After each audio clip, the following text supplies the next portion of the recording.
a aula é um assunto que eu gosto sobre infância. Eu também achei legal essa mudança, sabe, pessoal, no currículo. A aula de hoje, nós vamos falar sobre força e sobre velocidade na infância, né? Quando eu costumo falar de força, eu gosto de comentar algo assim que sintetiza muito bem como você pode melhorar os seus índices de força, independente se estiver na infância, na vida adulta ou na velhice. A força, gente, grava isso, porque é importante para vocês. A força ela é influenciada diretamente por três aspectos: pela atividade neural, pela secção transversa do músculo, diz respeito à hipertrofia, e pela coordenação intra e intermuscular. Então, o que eu quero dizer para vocês que as melhoras nos índices de força podem ocorrer graças ao aumento da atividade neural, ou seja, a capacidade de você mandar impulsos nervosos para a musculatura. Quanto mais impulsos nervosos, maior vai ser a geração de força, maior vai ser a produção de tensão. O aumento da secção transversa do músculo, ou seja, a hipertrofia, possibilita também o aumento da força. E a melhora da coordenação intra e intermuscular também pode melhorar o nosso desempenho relacionado à força. São os três aspectos, sabe? Então, por exemplo, um velocista, um atleta de velocidade, atletas que buscam potência muscular, eles buscam muito o aumento da atividade neural. E o aumento da atividade neural tem um treino que é muito eficiente para aumentar a atividade neural. São os treinos de força máxima, que no mundo das academias viram apenas treino de força, que se caracteriza por cargas elevadas, máximas ou próximas do máximo, 90%, e poucas repetições. Esse treino, ele tem como principal objetivo aumentar a atividade neural, porque a carga elevada obriga a recrutar o maior número de unidades motoras, e isso aumenta a atividade neural. Os treinos de hipertrofia, que eu gosto muito do termo também, resistência de força hipertrófica, que levam à falência muscular, são os que têm maior eficiência para aumentar a secção transversa do músculo. E são também um tipo de treino que pode contribuir para melhor nos índices de força, mas não são os mais específicos. Por exemplo, velocistas, jogadores de esportes coletivos que envolvem potência, quase todos, a melhora da força se dá principalmente em função do aumento da atividade neural, independente se ela vem acompanhada ou não de hipertrofia. Que não é o caso dos velocistas, né? Pode ver, os velocistas todos são fortes, mas o treino deles está baseado em treino de força máxima, que aumenta a atividade neural e, como efeito paralelo, é ganho de massa muscular também. Não tão efetivo como um treino de hipertrofia que leva à falência, mas contribui sim. E melhorar a coordenação intra e intermuscular. Me explica isso. Você já viram uma pessoa que está aprendendo a nadar borboleta e uma pessoa que já sabe nadar borboleta há anos? A impressão que a gente tem é que o esforço de quem já nada há um tempo é mínimo, que praticamente não tem desgaste, né? Que é fácil como ele está fazendo, por conta da melhora de coordenação intra e intermuscular. Então, por exemplo, quando você aprende a técnica do levantamento de peso olímpico, as diferentes técnicas, você pode melhorar o seu desempenho independente se tem aumentado ou não os seus índices de força. Então, são três aspectos fundamentais para melhorar a força. Hugo, mas por que você está falando sobre isso hoje? Porque eu quero falar para vocês como é que criança pode ter melhora de força. Primeira pergunta é: criança pode ter uma melhora nos seus índices de força? Primeira pergunta. Segunda pergunta: se sim, quais dos aspectos são fundamentais para ter uma melhora no desempenho de força de crianças? É essa a ideia. Então, para responder a primeira pergunta, está aí, ó. O ganho de força em crianças ocorre basicamente. Então, crianças podem ter ganho de força. A primeira pergunta está respondida. E elas ganham força baseada em qual? Em qual dos três aspectos? Ou em quais dos três aspectos, tá? O aumento da melhora de força na criança ocorre principalmente em função de adaptações neurais, uma vez que a quantidade de testosterona circulante é reduzida nessa faixa etária. Então, crianças podem melhorar o índice de força? Pode. E essa melhora se dá em função do quê? Melhora da atividade neural. Porque durante a infância, lembra que vai ocorrer o processo de mielinização dos axônios dos nervos motores. Isso favorece a propagação de impulsos nervosos. E conforme vai acontecendo isso, também vai melhorando a coordenação inter e intramuscular. E esses dois aspectos que estão relacionados diretamente com a melhora de força na infância.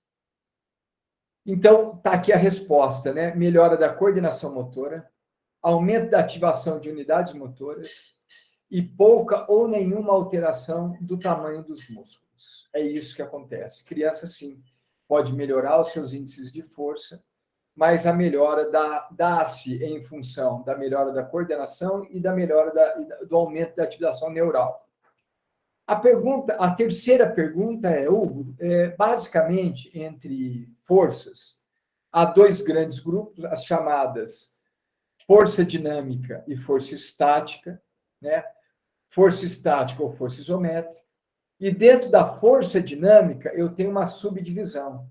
Dentro da força dinâmica, eu tenho a divisão de força máxima, potência ou força rápida e resistência de força. Quais são, entre os dois grandes grupos, força isométrica ou força estática, e dentro das subdivisões de força dinâmica, quais são as forças que as crianças conseguem melhor desenvolver durante a infância? Está aí a resposta. A força rápida tem um desenvolvimento mais tardio que a força resistente ou resistência de força e a força estática. A resistência de força e a força estática, ela tem o seu pico de melhora entre 11 a 12 anos. A força rápida entre 14 a 15 anos. Então, eu poderia dizer para vocês, tem o seu pico de melhora, a força rápida, entre 14 a 15 anos. Isso tem a ver com a puberdade, que ocorre durante a adolescência, ganho de massa muscular, que provoca ganho de força, que provoca também a puberdade, amadurecimento do sistema glicolítico. Tudo isso contribui para a melhora da força rápida. Agora, na infância, o pico de melhora em resistência de força e força estática é de 11 a 12 anos. Mas crianças, ao longo da infância, podem receber o estímulo, sem perigo nenhum, de exercícios que envolvam força estática ou força isométrica, e dentro da força dinâmica, que tem força máxima, força rápida e resistência de força, a resistência de força. Se a gente for ver, várias atividades lúdicas que a gente passa para a criança vai envolver o estímulo de força estática e resistência de força. Força estática. Quem já não brincou de estátua, que o professor dá um apito e você tem que parar na posição? Às vezes é a posição que você está equilibrando numa perna só, que você tem que equilibrar o seu tronco, os seus braços. Você está provocando estímulo de força estática e para a criança é super tranquilo. Pode perceber qual é a criança quando não vai num playground e não gosta de ficar de pendurado naqueles brinquedos que possibilitam ficar de pendurado. Força estática. Qual criança que não gosta, por exemplo, de brincar de pega-pega, que tem que fugir com uma perna só? Você vai estar trabalhando na criança resistência de força. Então, essas atividades possibilitam o estímulo e a melhora desses dois tipos de força na infância, força estática e resistência de força. Tem o Feigenbaum, ele é o autor desse slide que eu fiz, dessa figura que eu fiz, sabe? Ele, se vocês quiserem referência sobre treino de força, é esse cara aqui. Eu não sei se é bem assim como se pronuncia, mas Feigenbaum, alguma coisa nesse sentido. Ele é uma boa referência quando a gente quer procurar material sobre treino de força na infância. Ele tem essa estrutura aqui, esse desenho, essa figura, que eu entendo ser muito interessante. E quero puxar uma discussão com vocês sobre essa figura. Opa! Ele coloca o seguinte nessa figura, que quando há diminuição da força muscular, vamos dar um exemplo, tá? Vamos dar o exemplo de uma criança que esteja obesa ou com sobrepeso e que não gosta de participar de atividades, físicas e, por isso, se encontra, apesar da obesidade, com baixo índice de força muscular. O baixo índice de força muscular, pelo Feigenbaum, vai provocar uma baixa competência de habilidade motora.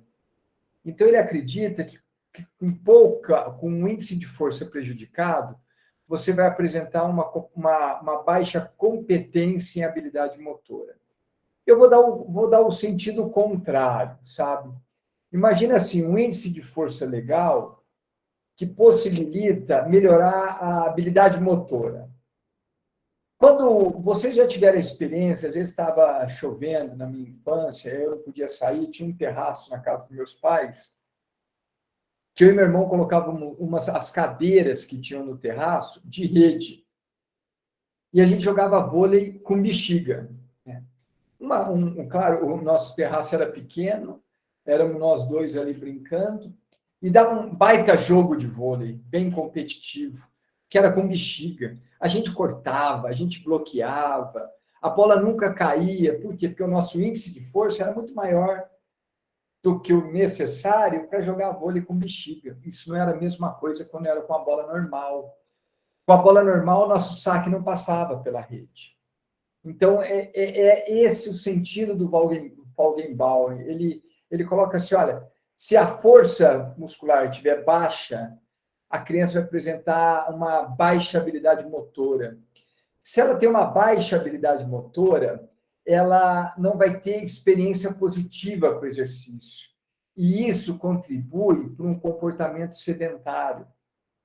E o aumento do comportamento sedentário contribui para o aumento de fatores de risco.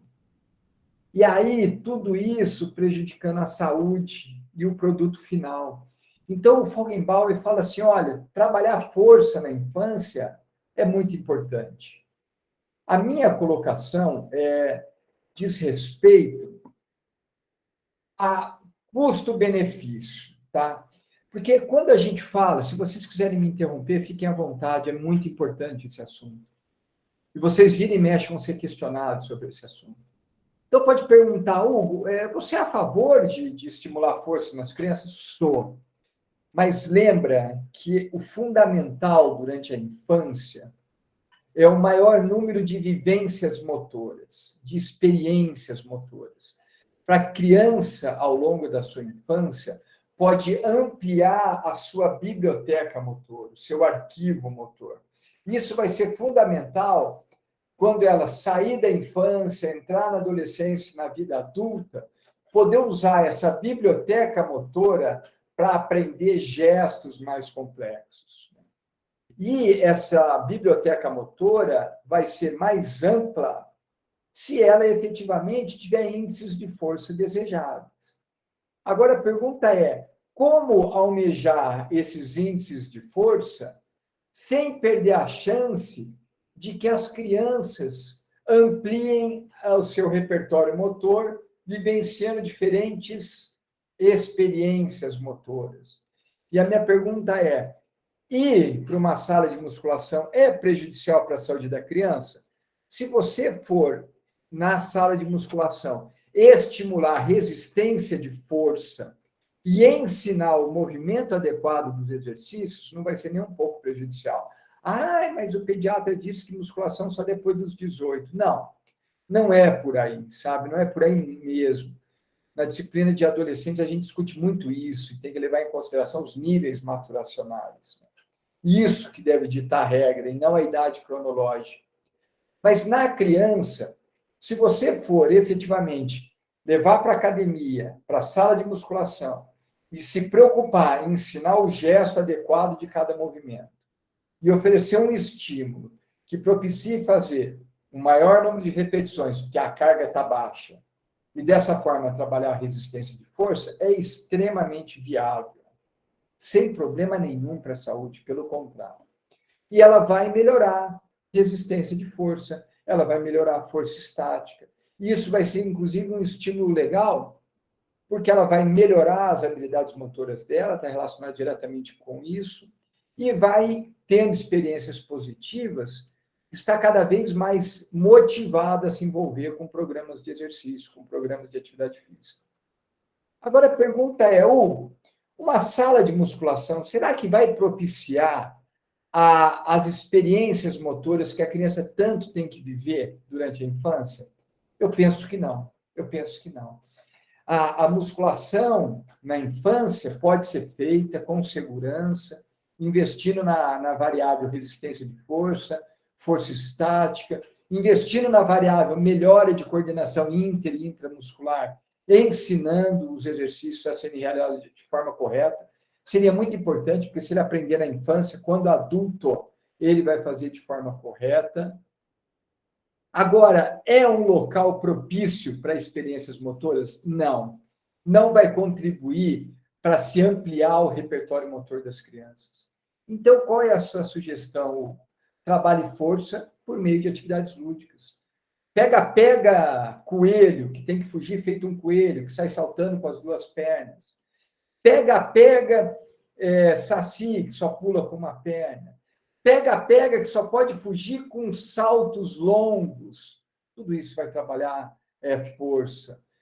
Deslocar com os colegas, fazendo cadeirinha e transportar esses colegas. Eu vou dar uma aula prática para vocês, se Deus quiser, sobre estabilização. E vocês vão fazer uma série de exercícios que envolvem força estática, resistência de força e de forma lúdica, jogos. Então, por exemplo, imagina você colocar aquela escadinha no chão que as pessoas usam para fazer trabalho de velocidade, alternando a passada, com as crianças, por exemplo, em 4 apoios, andando, se deslocando com as mãos a cada espaço daquela escadinha e transportando um material de um ponto ao outro. Você vai estar trabalhando força estática e vai estar trabalhando força de forma lúdica com as crianças. Então, há situações que a academia é bem-vinda para uma criança? Há sim. Principalmente se é interesse da criança, principalmente se são crianças acometidas de algum tipo de problema que as coloquem como fatores de risco, obesidade, por exemplo. Mas se puder, eu brinco, fazer o combo, né, aquele combo que envolve, sim, pode frequentar lá a sala de musculação, mas pelo menos 2 vezes por semana você também vai fazer atividades que envolvam a ludicidade, isso para os pais, né? Que envolvam habilidades motoras de locomoção, estabilização e manipulação, que não vai conseguir se ter lá na academia.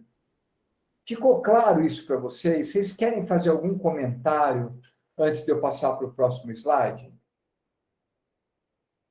Isso aí, João Vitor, é colocar na balança, deixar de lado as lendas urbanas, que musculação, é claro, pode machucar. E se colocar muita carga? Lembra que crianças ainda não têm o sistema nervoso totalmente amadurecido para fazer o recrutamento de um maior número de unidades motoras. Então, mesmo que você colocar uma carga elevada, não vai rolar, a criança não vai conseguir executar. Oi, André, vamos lá. Oi, professor. No seu slide anterior, você colocou que a força rápida ela desenvolve a partir dos 14 a 15 anos, que tem seu pico de desenvolvimento.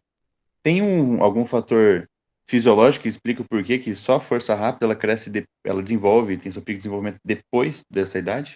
A Sim, partir tem dessa idade? muito a ver. Eu precisaria corrigir esse slide, sabe, André? Assim, em geral, entre 14 e 15 anos. Eu estaria acertando muito mais se eu colocasse assim, em meninos de 13 a 15 e em meninas entre 10 a 12. Por quê? Porque essa melhora, André, tem a ver com o aumento de secreção de hormônios e esteroides que ocorre na puberdade, principalmente a testosterona, que provoca aumento de massa muscular e que favorece, nessa fase da vida, a melhora da força rápida. E a melhora da força máxima também, tá? A verdade é essa. Mas tem a ver com a puberdade, aumento de massa muscular, por conta do aumento de testosterona. É por isso. Eu diria que para a melhora da força rápida, o que a gente chama de período ou fase sensível é durante a puberdade e após a puberdade.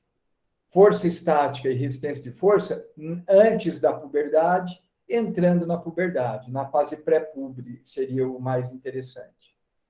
Então, é melhor eu falar aqui em matéria de níveis de maturação. Então, na puberdade é a fase sensível para se treinar a força rápida, é isso.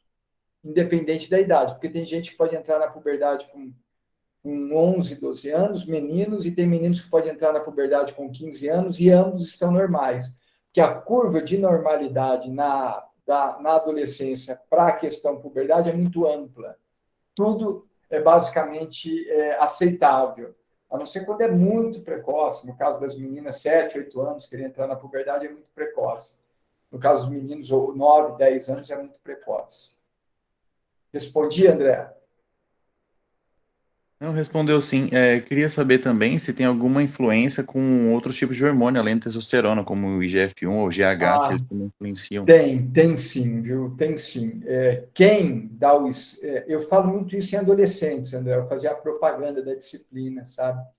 Quem dá o start para a puberdade é um neuropeptídeo chamado quispeptina, né? O pessoal acha que da adolescência não aguenta mais ouvir isso. Tem alguém aqui que está fazendo adolescentes comigo?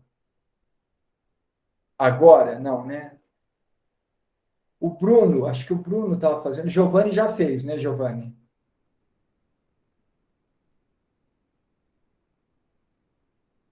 O Giovanni. Então, lá, André, o neuropeptídeo chamado quispeptina é o que está relacionado a deflagrar o processo de puberdade.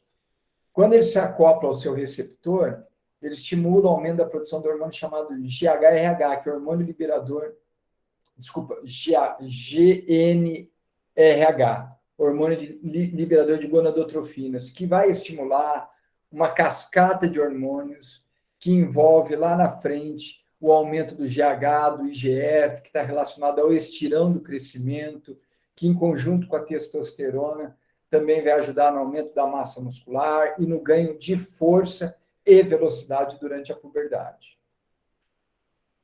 Mas se eu entrar aqui agora, eu desvio muito assunto. Vou pedir para vocês lá na adolescência fazer isso, tá joia? Ou participar do meu Não, grupo de beleza. estudo. Estão convidados. Tá joia? Posso seguir? Porque tem uma grande pergunta que podem fazer para vocês por aí, é o seguinte: mas criança não pode machucar na academia, fazendo exercício de força? Pode sim. Principalmente crianças e adolescentes são faixas etárias que precisam muito de supervisão para o desenvolvimento dos treinos de força. Deixar tanto criança como adolescente sozinho é um risco muito elevado. Criança, porque não tem noção do perigo, e adolescente, porque está num momento de vaidade, de se autoafirmar, e isso faz com que eles se exponham a riscos desnecessários dentro de uma academia. Sabe? E se subestima isso aí, João Vitor. Então, o Faulenbauer colocou assim: primeiro, ponto primordial, supervisão. Se tiver supervisão, ele apresenta esse estudo aqui, desse autor chamado Ramil, deve ser Ramil, muito interessante, que procura colocar a prevalência de acidentes envolvendo crianças na prática esportiva, né?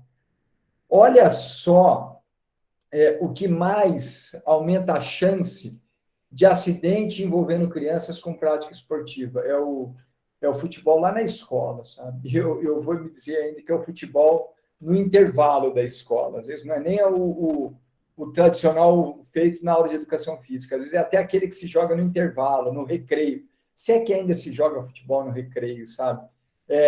Que bom com latinha de refrigerante, né? Acho que hoje, com todo respeito, a molecada está muito Nutella, sabe? Aí coloca o celular, fica fazendo vídeo para o TikTok e não sabe mais o prazer de tomar a pedrada na canela porque está jogando futebol. Isso aí, sabe? Garrafa PET com água, isso aí. Limão, laranja, exatamente.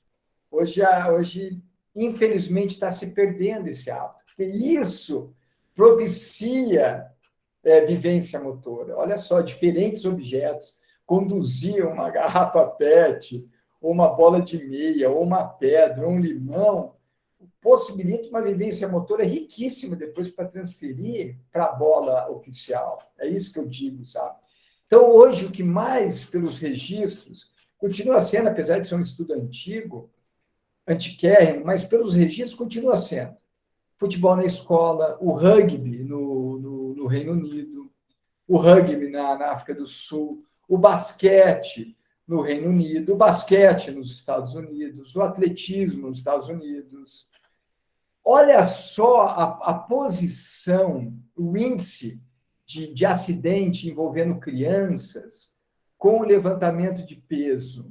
Olha só, é 0,00003.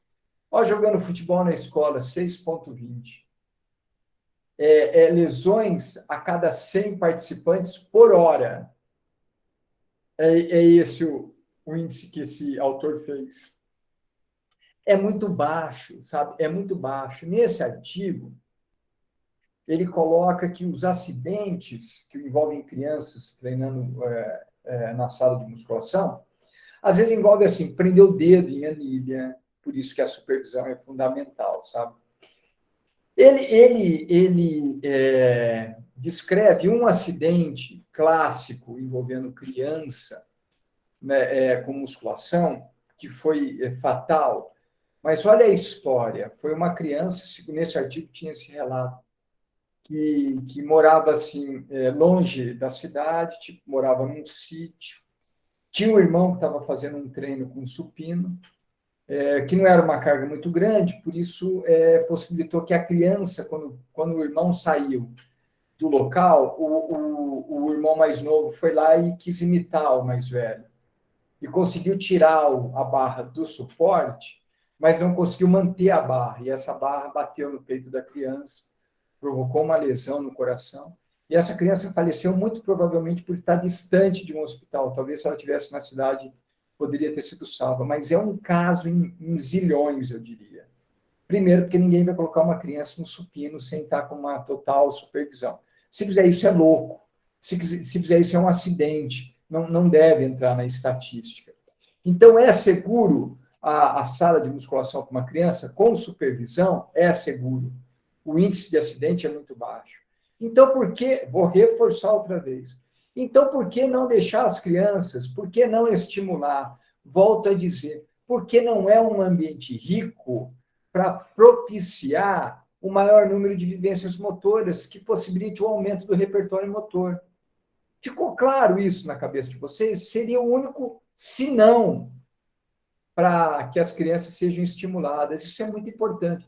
Elas podem fazer, elas conseguem melhorar força estática ou resistência de força, só que leve em consideração que é uma atividade muito pobre para ampliar repertório motor. Posso ficar tranquilo que vocês entenderam isso, gente? É muito importante. Agora, não dá para crucificar uma criança que esteja lá, na sala de musculação. Uma vez eu fui fazer a visita numa academia e eles tinham esse combo que eu me apaixonei. Eu falei assim, que eu tenho que compartilhar isso com os alunos, porque é interessante, né? Eles vendiam um combo, então tinha assim, eu lembro lá naquele lugar, aula de capoeira, aula de futebol, academia, tinha uma série de atividades. E eles estimulavam os pais ao combo. O combo era financeiramente interessante para os pais e oferecia uma gama de atividades para as crianças, exatamente no sentido de aumentar o repertório motor, aumentar a chance de vivências motoras diversas. Então, no combo, podia fazer capoeira, podia fazer futebol, e eu lembro que podia frequentar outro lugar, não sei se era natação, ou seja, riquíssima a possibilidade das crianças. Algo, mas aí não vai dar para ser campeão, né? Lembra na nossa conversa na última aula, né? Criança campeã na infância não tem a mínima relação com adulto campeão. Né? É muito mais importante para contribuir para a formação do atleta a criança ter o maior número de vivência motora. E isso talvez impeça que ela tenha um desempenho bom em determinado esporte, mas possibilita lá na frente que ela se torne ou um adolescente ou um adulto de nível elevado, porque teve a possibilidade dessa vivência motora. Que às vezes é limitada por conta da necessidade de apresentar desempenho de forma muito precoce. Então, fechando a linha de raciocínio, gente, Isso é uma briga muito grande da nossa área, porque a sociedade ela sempre vai premiar o professor campeão, mesmo nas mais tenras idades. Mesmo se ele for campeão com a categoria mamadeira, chupetinha e fraldinha. Mas o fato dele ter essa ascensão social em sendo campeões nessas categorias, ele não vai estar contribuindo em nada para o crescimento do esporte, para o crescimento da área. Porque, muito provavelmente, o preço pago para se tornar campeão tão cedo seja o fato de não ter o repertório motor amplo, que possibilite lá na frente ele se desenvolver de forma efetiva com gestos mais complexos. Não só em gestos complexos, mas a possibilidade de leitura do jogo, raciocinar sobre esquema técnico tático. Oi, João, pode falar. Não, isso que o senhor está falando, acho que tem a ver com uma cultura que tem em todas as faixas etárias, que é a questão do produto final, né? Do resultado, do imediatismo e não o processo. Né? Valorizar o processo e o que se desenvolve durante ele. Esse é um problema. João. Cara, é isso, João Vitor. Quem pôde assistir ontem à palestra do Tufão, Murilo, foi exatamente isso. Eu fiquei esperançoso, feliz, quando eu vi o Murilo falar o seguinte: eu quero continuar trabalhando atualmente, eu quero continuar trabalhando nas categorias de base. Essa é a minha praia. Porque tem muita gente que fala o seguinte: eu preciso ser campeão nas categorias de base para me alçar a voos mais altos no profissional. Não, não é por aí. Você pode sim trabalhar no profissional, mas você deveria ter o mesmo valor trabalhando nas categorias de base, gente, o mesmo valor. Porque é tão importante quanto. Aliás, quem trabalha no profissional depende do bom trabalho das categorias de base. Categoria de base não é para ser exatamente, categoria de base não é para ser assumida por estagiário, gente.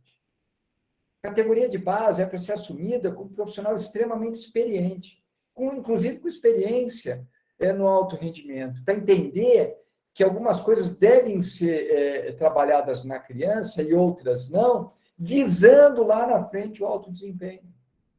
Isso é fundamental. Ficou claro isso para vocês?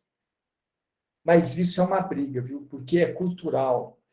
E por que, quando eu digo cultural, eu chego a me arrepiar? Porque tem um ditado chinês que diz o seguinte: quando você quer plantar árvores, plantar arroz, você planeja para 1 ano. Quando você quer plantar árvores, você tem que planejar para 10 anos, dependendo da árvore. Quando você quer educar homens, você tem que planejar para 100 anos. Então, a questão cultural é questão de educação. Então, se eu ainda assisto, e eu ando sofrendo por causa disso, um dia vocês vão falar: nossa, falaram que um professor lá enlouqueceu num treino. Que às vezes eu assisto um treino de infância tão equivocado, mas o que mais me assusta não é a incompetência do profissional, o que mais me assusta é a cumplicidade dos pais. É um pai achar natural o seu filho de 7, 8 anos ser agredido verbalmente, ser xingado, ser humilhado. E ele é cúmplice porque ele deixa, ele não questiona o professor. Por isso que eu digo que é uma questão cultural. Eles acreditam, e isso é falso, gente. Não acreditem nisso, que se eu for duro, se eu for severo, se eu for ríspido, é isso que vai fazer um campeão. Não. O que vai fazer um campeão é a permanência no esporte. E uma criança, para permanecer no esporte, ela tem que gostar, ela não pode perder o prazer. Assim que ela perdeu o prazer de fazer aquilo que ela está fazendo, você não segura mais. E isso vai acontecer na adolescência, quando ela tem um pouco mais de senso crítico sobre as coisas.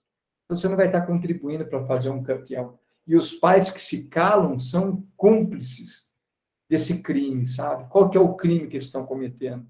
Afastando as pessoas da prática regular de exercício físico. Ok, pessoal? Eu deixo a maior parte do tempo para força, né? Então, depois eu vou comentar sobre velocidade, mas velocidade é muito mais tranquilo. Não tem tantas lendas sobre o assunto.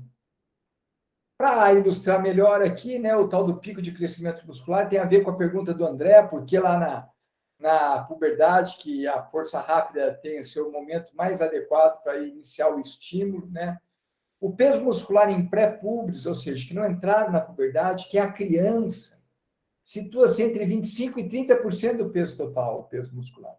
Quando entra na puberdade, André, tem a ver com a sua pergunta, olha só, sob a influência hormonal androgênica, passa a 40%, 45% do peso corporal total de meninos. Então, olha, sai de 25 e 30 para ambos, meninos e meninas, e vai para 45%, quase metade do peso corporal de um menino na puberdade é de massa muscular.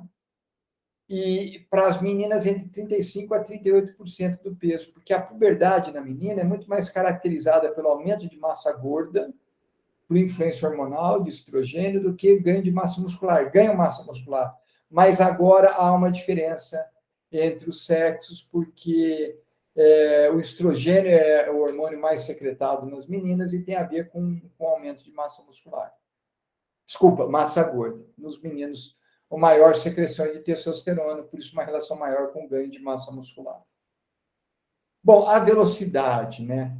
A velocidade em ambos os sexos, por volta dos 8 anos, junto com o que a gente chama de salto pré-pubertário, por volta de 7, 8 anos, a criança dá uma esticadinha. Não tem nada a ver com o estirão do crescimento que ocorre na puberdade. Nas meninas entre 10 e 12 anos, nos meninos entre 13 e 15 anos. 7, 8 anos, né, tem uma curto período de aceleração estatural e é induzido por um processo chamado adrenarca, que é o início da produção de androgênios pela glândula suprarrenal, e é no córtex adrenal, sabe, que há essa produção. Então, aumenta a produção desses androgênios com 7, 8 anos, é aquela hora que você olha a criança, parece que ela dá uma emagrecida e uma esticadinha. É quando você diferencia um menino de 3, 4, 5, 6 anos dos meninos de 7, 8, 9 anos, sabe? É por causa desse salto pubertário. Pré-pubertário. Nesse momento, aumenta um pouquinho de membros inferiores e 7, 8 anos com o desenvolvimento quase que completado do sistema nervoso por conta da mielinização dos axônios dos nervos motores, dos neurônios, dá uma melhorada legal na velocidade, muito mais por questões de coordenação. A criança passa a correr com mais desenvoltura do que corria com 3, 4, 5 anos. Depois, que diz aqui, né, um considerável aperfeiçoamento dos movimentos de corrida, que eu acabei de dizer, que ocorre dos 5 aos 7 anos, revelado por um aumento extraordinário de velocidade de corrida, né? Melhora muito o padrão do movimento na corrida da criança. Uma oferta aumentada de atividades que envolvam a velocidade é recomendada nesse lapso de tempo. E aí eu insisto nas atividades lúdicas. Ninguém, por conta delas terem essa melhora do desempenho de velocidade entre 5 e 7 anos, é que você vai dar treino de velocidade. Atividades intermitentes, os jogos, os pega-pegas, são fundamentais como atividade lúdica para estimular essa melhora da velocidade na criança. Ninguém vai ter que se preocupar em melhora da técnica da velocidade. Na puberdade, eu entendo que sim. Na adolescência, a gente tem que corrigir o gesto motor, para melhorar a técnica de corrida. Tem que fazer educativos com os adolescentes. Nas crianças, não, é algo natural. Essa melhora vem naturalmente com o desenvolvimento do sistema nervoso e com esse salto pré-pubertário, que aumenta um pouquinho o comprimento de membros inferiores, ela dá uma esticadinha. A segunda momento de evolução da velocidade é cerca de 12 anos nas meninas e entre 12 e 15 anos para os meninos, e aquilo que eu estava dizendo para vocês, coincidindo com o período de incremento, aumento da massa muscular, que ocorre durante a puberdade, que ocorre dentro da adolescência. Antes de eu passar para esse slide, ficou claro isso para vocês, gente? Tanto força como velocidade? Esse era o principal assunto que eu precisava desenvolver hoje nessa aula. João Vitor ficou legal. Mariana. Davi ficou tranquilo, né, gente? Posso ficar tranquilo com relação a isso. É muito importante esse assunto, tá? E eu fico satisfeito que esteja gravando essa aula. Tanto as aulas do ano passado como essa desse ano, depois no futuro eu vou usar como apoio pedagógico, sabe? Quando a gente tiver presencial, eu vou continuar oferecendo para os alunos que estiverem presencialmente na aula a possibilidade de rever esse assunto de forma gravada.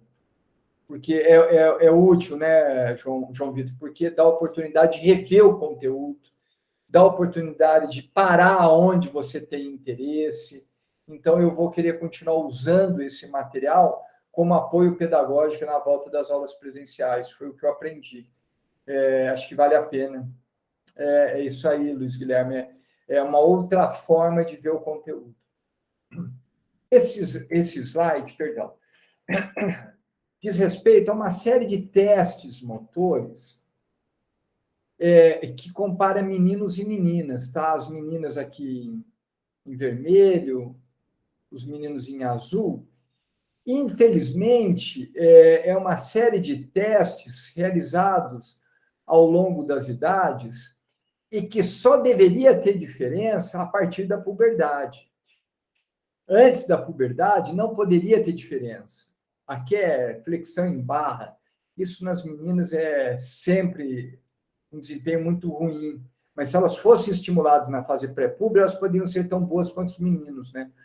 O único motivo para ter diferença é a partir da puberdade. Aí os saltos são maiores para os meninos por conta do ganho de massa muscular maior nos meninos.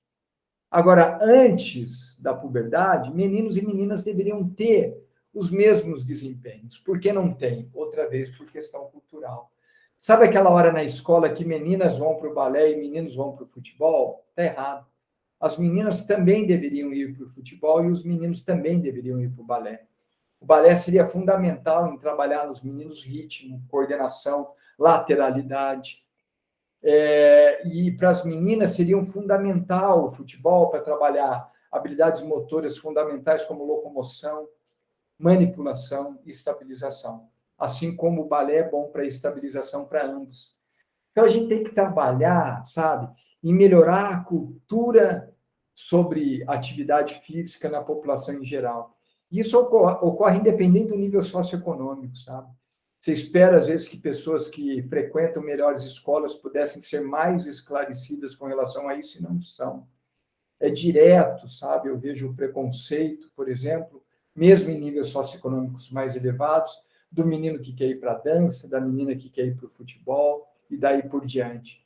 Isso, eu diria que é um mal terrível na nossa área, porque exatamente deturpa o verdadeiro sentido da prática de exercício, da prática esportiva, que é nada mais, nada menos como exercício de cidadania. Sabe, gente, dentro de uma quadra, dentro de uma pista, dentro de uma piscina, a gente aprende a ser gente, porque a gente aprende a respeitar o próximo. E se eu pudesse criar, sabe, políticas públicas que investisse mais no esporte como ferramenta de educação, a nossa sociedade não estaria numa crise de valores como se encontra hoje. Parece simplista da minha parte, mas não é, não. É no esporte que a gente aprende a ganhar e a perder. É no esporte que a gente aprende a respeitar regras. É no esporte que a gente aprende a ver as nossas limitações e trabalhar sobre essas limitações. Né? E quando isso não é feito na infância, fica difícil aprender na fase adulta, sabe? Aí as pessoas não aceitam as suas limitações e querem levar vantagem a qualquer custo.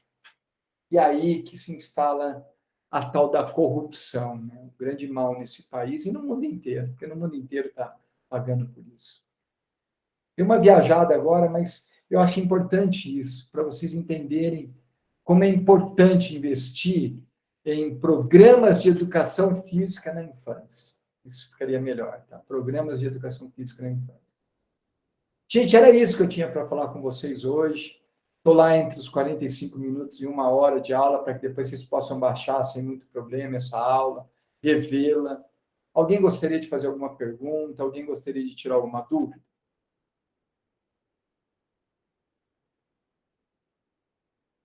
Hugo, eu queria fazer só um comentário. Vai lá. Eu lembro que na disciplina passada, você postou aquele vídeo daquele menino, acho que ele era russo, o pai dele. Italiano, né?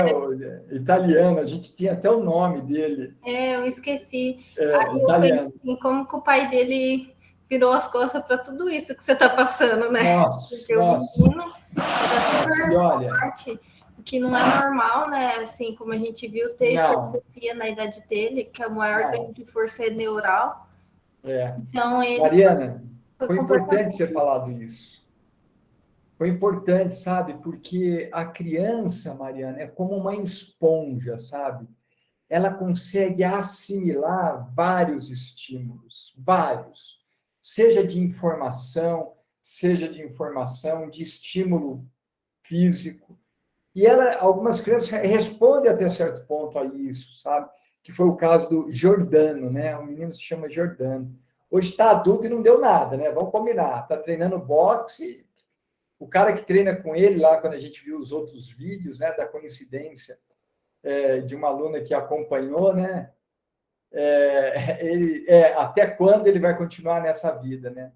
Mas olha, Mariana, se a gente for olhar aqui perto da gente, está acontecendo isso direto, sabe? Uma vez, o meu filho ainda era pequeno, eu levei meu filho para fazer uma partida de futebol num sábado, num domingo.